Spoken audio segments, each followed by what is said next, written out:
saya nggak akan revisi perkataan saya tuh. Jadi itu intinya. Saya hanya ingin menerangkan di dalam politik itu memakai kalimat itu mesti efektif. Nggak mungkin saya bilang Jokowi adalah malaikat. Presiden Jokowi datang sebagai malaikat ke Cina kan, tetap saya mesti bilang. Tetapi bukan Jokowinya ansih sebagai persona. Yang saya terangkan, Jokowi sebagai kepala negara, sebagai kepala pemerintahan, kebijakannya itu membahayakan negara. Dan banyak hal yang saya terangkan di situ.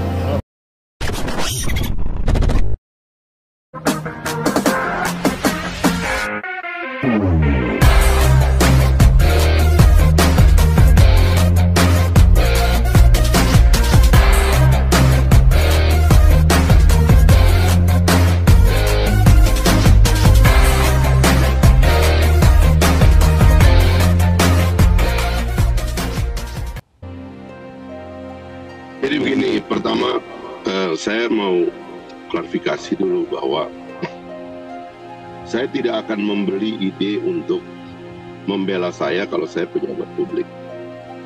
Kalau saya pejabat publik, saya kasih tahu keluarga saya bahwa begitu saya ambil jabatan ini, maka rakyat boleh marah kepada saya kalau dia tidak setuju dengan apa yang saya kerjakan. Bahkan saya termasuk orang yang mengusulkan definisi-definisi memaki atau mencaci pun kepada seorang pejabat publik menurut saya sah. Karena pejabat publik itu mungkin saja karena kesalahan yang dia lakukan, penderitaan yang diterima oleh orang lain itu banyak sekali.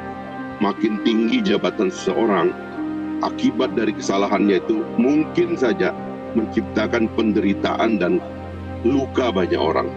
Jadi kalau luka itu keluar menjadi kemarahan orang dan maki-maki orang, menurut saya itu wajar. Dan itulah cara kita membedakan antara pribadi dengan jabatan. Berbeda kalau saya tidak menjabat seperti sekarang. Itu juga kenapa saya sekarang juga ketika saya tidak lagi menjabat, saya juga tidak mau berpretensi sebagai penjabat untuk mengkritik pemerintah atau Presiden Jokowi. Dan saya katakan itu berkali-kali. Apa kerjaan kalian yang di DPR?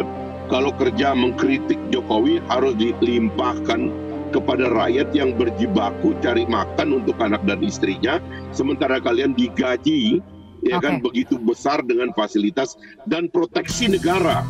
Ya, tetapi kalian tidak menjalankan tugas kalian untuk mengkritik. Jadi berterima kasihlah kepada ada orang-orang yang melampaui seperti Rocky, karena sebenarnya sebagai publik dia itu tidak punya proteksi apapun untuk mengkritik. Tapi karena dia akademisi dan sebetulnya kayak begini, itu yang pertama yang saya mau katakan. Jadi saya akan suruh diam rakyat saya, keluarga saya, jangan diambil alih kayak begitu dulu. Karena di belakang Rocky juga ada orang yang bisa mengatakan ada rakyat juga yang mendukung dia. Tapi begini cara melihatnya, saya mengusulkan teman-teman, terutama para pelapor ini yang saya lihat adalah pejabat. Ambil fungsi sebagai pejabat. Minta izin kepada pemerintah untuk membantah data-data para pengkritik pemerintah. Bukan malah mengambil bagian dari pribadi seorang presiden atau seorang pejabat, lalu kemudian menjadi pembela pribadinya, padahal Anda adalah pejabat publik. Tidak boleh itu dicampur. Jabatan publik itulah yang harusnya dijaga. Fahri Hamzah ini lupa bahwa kawan-kawan yang kemarin menempuh jalur hukum itu adalah hak konstitusional yang diberikan kepada warga negara, dan ini adalah cara-cara yang lebih beradab. Menanggapi apa yang dilakukan oleh Rocky Gerung, apakah kami harus dengan cara barbar, kekerasan, menggeruduk rumahnya? Nah, artinya ada penghargaan. Anda begitu menghargai Rocky Gerung sekalipun itu caci maki dan hujatan. Tapi kami dipersoalkan ketika kami menempuh prosedur hukum. Ini kan aneh sebetulnya. Nah, ini yang saya ingin katakan, bahwa yang kita lakukan adalah proses pendidikan kepada siapapun, tidak hanya kepada Rocky Gerung. Dua, kami tidak sekedar melihat dan membela Pak Jokowi. Siapapun nanti, jika dengan mudahnya orang memanipulasi demokrasi, memanipulasi hak intelektualisme dia atas nama kritisme, nggak boleh caci maki kemudian dianggap sebagai kritik. Udah cukuplah Bung Fahri, kita jujur.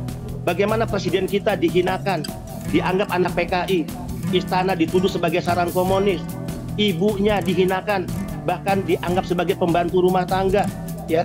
Nah, apakah kami bereaksi atas ini? Kami diam 8 tahun. Baik, Ini kesabaran yang cukup kami lakukan. Dan saya katakan, kalau Rocky Gerung menganggap punya pendukung, ya sama lah. Jokowi itu dipilih 55%. Kepuasan publik hari ini 80%. Lalu apakah kami tidak punya hak marah? Nah, kewarasan kami adalah kewarasan atas nama intelektual kami yang miliki, bukan atas dasar kemudian kami menjadi pemuja caci maki seperti yang Anda lakukan. Nah, ini kan orang-orang ini selalu menganggap mewakili rakyat.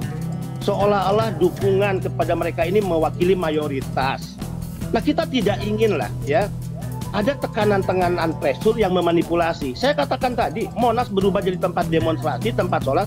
Nggak ada tuh kami mengerahkan pasukan kekuatan untuk menunjukkan ya bahwa kami ini adalah besar. Nggak ada. Tapi ketika masuk pada wilayah caci maki, hujatan, keluar dari etik dan adab, dan bahkan tidak bisa dibenarkan dalam pandangan kami. Ya, di negara demokrasi apapun, beda dengan Bung Fahri sampaikan, ya kami harus bersikap. Dan ini adalah cara yang elegan, Mbak. Cara elegan. Bahwa persoalan nanti katakan ya Bung Fahri, katakan kami ditolak laporannya, ataupun berproses kami kalah, nggak ada masalah dengan itu. Baik. Tapi kita ingin memberikan pendidikan politik, pendidikan hukum yang baik. Jangan dihadapi dengan cara-cara barbar.